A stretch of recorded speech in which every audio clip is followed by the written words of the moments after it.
حضرتك غايب البارحة؟ استاذ الطريق كان مسدود لبغداد. مسدود ها؟ ليش مسدود؟ استاذ اكو عصابه بمنطقه المستهترين وكانوا قاطعين طريق لبغداد، صارت مواجهه بينهم وبين الشرطه وما قدرت اجي. عصابة ها؟ يا عصابة هاي؟ استاذ يصيحوا لهم عصابه طلب، رئيسهم مجرم اسمه طلب.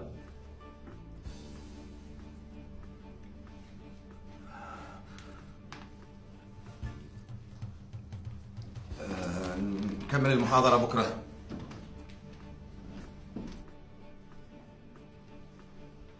مضيع شيء؟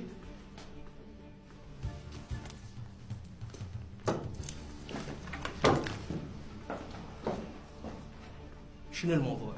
هيك ماكو شيء. شلون ماكو شيء؟ من جبت طاري طلب ارتبك وتغير لونه، حتى عاف المحاضرة وطلع. شنو السالفة؟